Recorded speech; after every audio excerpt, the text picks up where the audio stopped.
I got fired on Monday. What a perfect cap to what was otherwise the most ridiculous Thanksgiving weekend of my entire football life. First, rivalry weekend. How many fights were there? Our game included, in fact, as my Seminoles took a beat down by the rival Gators, effectively heating Mike Norvell's seat up substantially. You're on notice, pal, and I just got canned, I should know. And on Thanksgiving, my beloved Dolphins figured that the best way to beat the narrative that they can't win in the cold was to travel up to Green Bay, run out onto Lambeau Field, take a deep breath, and get their asses handed to them by the Packers. What a week. But that's not all. Detroit continues to dominate. Jameis continues to be the MVP on the microphone, and the Chiefs eke out one on a final play that was questionable that had everyone giving them serious side-eye. All that and much more right here on Seriously Sports.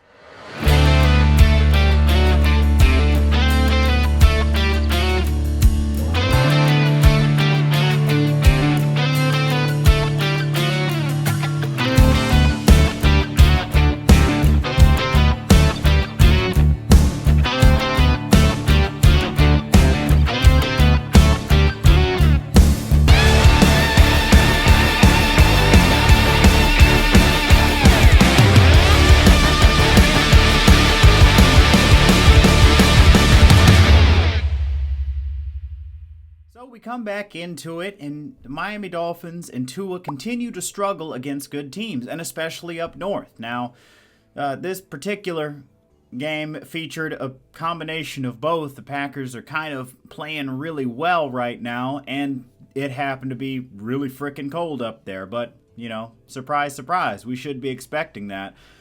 But I hate to say it, guys, we got to acknowledge it. This is who we are. This is our team. We are exactly who the critics say we are. We can't win in the cold. We can't beat the good teams. We certainly can't beat the good teams in the cold. Now, of course, this is not entirely on Tua, as some people want to make it out to be, but he's certainly not helping the situation. You see, the problem is, of course, it all starts in the front office. If we could replace our owner, I think that would be awesome, but whatever, you know, we'll get there. Unfortunately, Chris Grier's seat should be warmer than it is, warmer than it has been. It sucks because he has continued a trend that I thought we bucked when we reassigned Mike Tannenbaum to vice president of jockstraps. Remember, I figured, okay, the days of signing these old broken veterans for way too much money just to have them not be available when we really need them, I thought that was over. It was done. It was finished. And here we are again. So clearly, Chris Grier has adopted that playbook from Mike Tannenbaum. I disagree with it wholeheartedly, but hey, that's what he wants to do. However, look at the results. Our team's not that good. Our defense isn't as strong as it was last year. Our quarterback can't stay healthy. We don't have a good backup behind him. And for some reason, we can't get a backup in there that can make the offense work if Tua's not there. God forbid if Tyreek isn't there. You know, I'm very curious about it, but it is about that time. Chris Grier needs to go. Obviously, it's not working. Okay, we need to replace him with somebody. I don't know who, because somebody did make a good point. Like, if such a good candidate is available, I think he'd be hired already. I disagree. I think that Stephen Ross really likes Chris Grier. They've known each other for a very long time. Chris Grier's been with the organization for, goodness gracious, wow, it's been a long time. So I can understand his loyalty to an extent, but when you're looking at the results and we're not making any progress, we are not the team that we're supposed to be at this point. Now, I'm in a Facebook fan group, which I think is absolutely hysterical because some of these people, man, one thing that they absolutely hate in there is what they perceive to be people saying negative things. They don't like fans with negative opinions. But some of us argue that we're not being negative. We're just being honest. We're living in reality. It beats the delusion of pretending like the team is suddenly going to turn into a world beater when they just have not been that. Even with Tyreek on the field, it does not matter. And we haven't had a strong run game, which To me, that's an indictment of Mike McDaniel. Mike McDaniel, who came into this job supposedly a run game specialist. That's what he was doing in San Francisco before he was the OC for a season. So running should be the one thing our team should be the best at, or at least really good. And then, of course, everyone, oh, well, the offensive line. I know, the offensive line has always been an issue. The offensive line likely will always be an issue.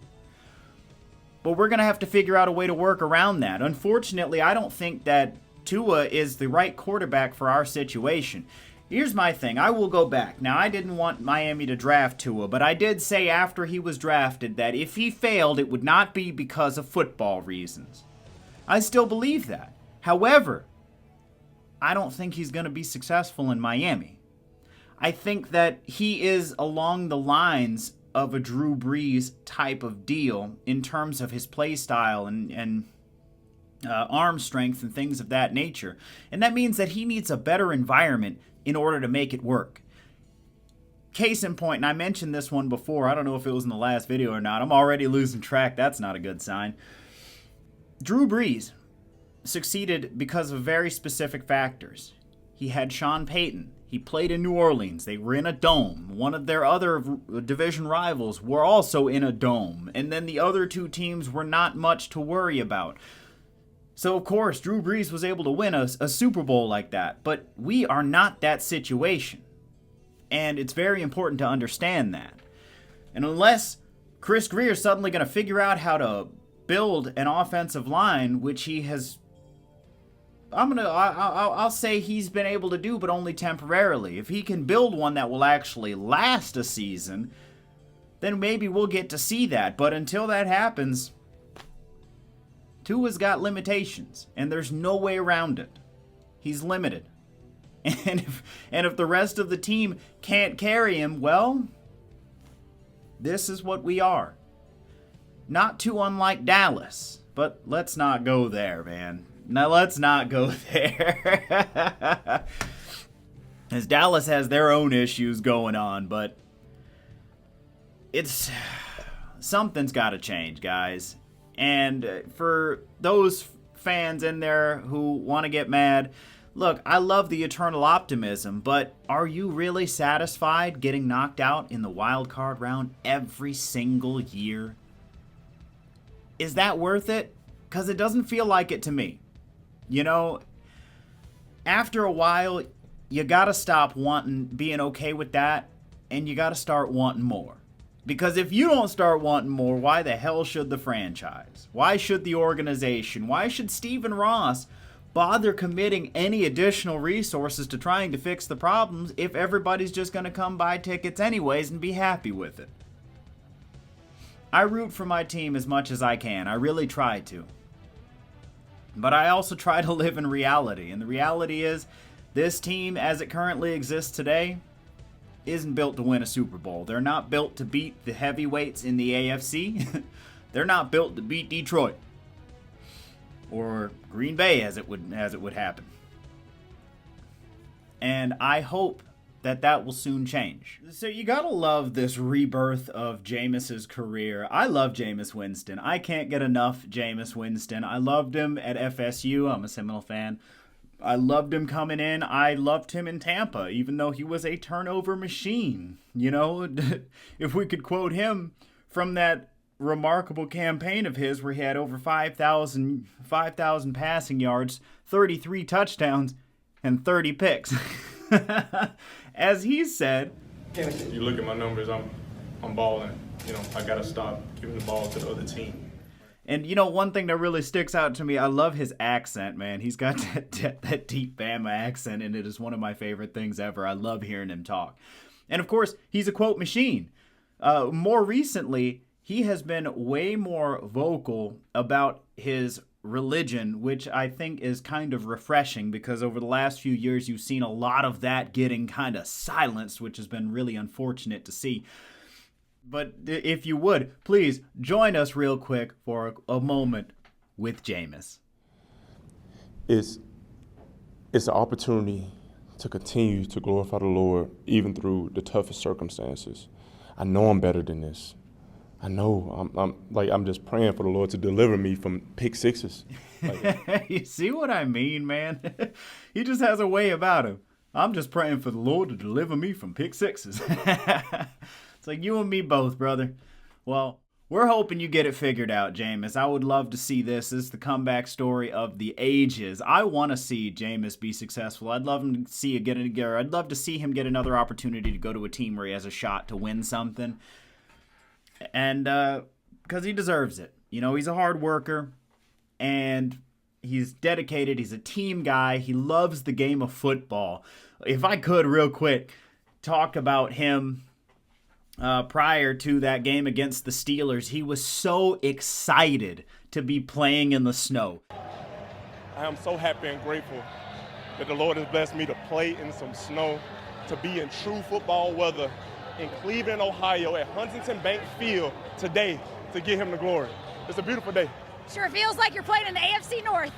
It is. It's magical. Thank you. Thanks, Jameis. See what I mean? That's what Miami needs.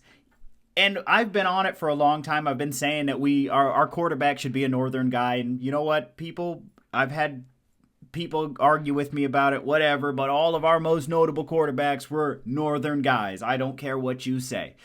But I will gladly accept a Southern guy who just loves playing in the snow. Jameis, give me something like that. Don't turn the ball over, please, but come out, love playing in the snow. Don't let it affect you, you know? Jameis, here's to you, bud. Here's to you indeed. NFL, come on. Come on now with this Kansas City game.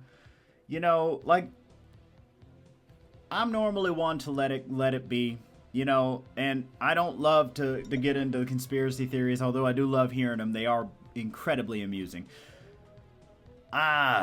It's hard to look at that one and not think that the NFL just really gave Kansas City that one. It's really hard. You know why? Because the main thing was that the flags were flying before the fumble happened. So it's like the play should have been blown dead. It was over. Why on earth you're gonna throw the flags? You're blowing the play dead. You throw the flags, then the Kansas City ends up on top of it. But somehow, okay, it's Kansas City's ball. Really? Really? We're doing that? Come on, guys. You don't need to show off just because Taylor Swift is in the building. I'm a T-Swifty fan as much as the next freaking guy, but damn it, call a fair game.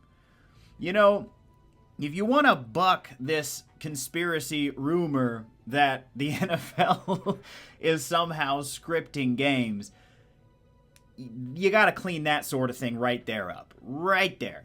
All that. You got to clean that up. You can't do that. No. You know, and it's been, as many people have pointed out, there have been far too many close games by Kansas City this year that have been decided by the refs. You can't do that. Nah. No way. Okay? I love Patrick Mahomes. You know, I had a very distinct honor of noticing him coming out of college before many other people. You know, I won't tout myself as some kind of guru or wizard. I'm right about some, I'm wrong about some. Like some that I was right about. Patrick Mahomes, Lamar Jackson, Jaden Daniels. Some I was wrong about. Is it Carson Wentz? I can't say Sam Darnold now. Anthony Gordon. I'm wrong about some, I'm right about some. Patty Cakes was one I was right about, and I happened to notice him at the right time. I first took notice of him because I watched him. I was looking up highlights of a player Miami had drafted. Miami drafted Jakeem Grant, and I was watching his highlights from college, and I'm like, jeez, who is throwing this ball to him? And so I checked him out, and I'm like, who the hell's this Patrick Mahomes fella? And my goodness, if he wasn't incredible, I couldn't get enough. And so I started watching him. I was keeping tabs, and then he got drafted by Kansas City, and then he sat his whole first year. And then the following year, Alex Smith gets traded, and Patty Cakes is fixing to be the new starter on a whim. I'd use my last pick to take him as my quarterback, and he has that incredible season. Now I didn't win our championship that year, and in fact, I'm actually no longer even with that league anymore because they wouldn't. We after X amount of years of having keepers, they decided to not do keepers anymore. And at that point, it's like, well, geez, I might as well go play with anybody else, or on DraftKings or something, if we're not going to retain our dynasties, whatever. What were we talking about again? Patrick Mahomes. I love Patrick Mahomes. I love Andy Reid. I love that the Kansas City Chiefs, a team in a tiny market in the middle of the country, has managed to turn into what it is. However, that doesn't mean I think that the NFL should be doing anything. If they are, I'm not alleging anything. I don't think that they should be doing anything to help them continue to win. Hell, they're good enough to do it on their own, aren't they? You shouldn't have to get involved. But, I don't know. Again, I'm not alleging anything. I'm just saying that was a really suspicious way for that game to end. And not to mention the fact that you've had quite a few end this year in that same way. And I think that there was a lot of hype too, because last year the Raiders beat the Chiefs on Christmas. It was a whole big thing. I don't know, man. It was just weird. And NFL, we got to do better. We got to do much better, and I think you know that. The upcoming week, we have an interesting game coming up on Thursday night. Packers-Lions, that should be tons of fun. I'm eager to see who wins that one. Should be very exciting to watch. I'm not a huge fan of Thursday night games, not because I don't like watching football on Thursdays, but because I hate when starting fantasy players in Thursday night games, because for some reason I have this terrible track record. When I start them on Thursday night, they do awful. So I just tend to avoid them as a rule of thumb. Beyond that, my beloved Dolphins go on to face the Jets this week down in Miami. They should be able to win that game. Not that it'll do very much for them because they needed to win last week's game, but hey, what can you do? So that goes on. And speaking of the Browns and Steelers, we mentioned them earlier. They will get their rematch this coming week. The Raiders will face the Buccaneers, so the Pirate Bowl of the week. I mean, there's a lot of really great matchups. Should be tons of fun. Seahawks, Cardinals, Battle of the Birds. The newly head coachless, because they fired Matt Eberflus, Bears go on to face the 49ers. The Bills are facing the Rams, who've been up and down. Chargers, Chiefs in Sunday Night Football, and Cowboys, Bengals in Monday Night Football. I don't even have anything to say to that one. Either way, should be a fun slate of games. We're hoping for a better fantasy football outcome than I got this past week. And of course, it would be nice if Miami notched a win, but again, I don't really see the playoff hopes there, guys. Let me not start again, because I'm about to get going again, okay? Don't get me started again. So I want to thank you guys for tuning in. We had a ton of fun here, as I hope we do every time. Now, if you recall from the top of the show, my ass was canned earlier this week, so if you could, do me a favor. Like, subscribe, and share. If you have a friend who loves sports and also wants to laugh about them, share it. Send them my way. We can't wait, okay? We'd love to have you here because we intend to stick around. So we'll see you guys next time right here on Seriously Sports.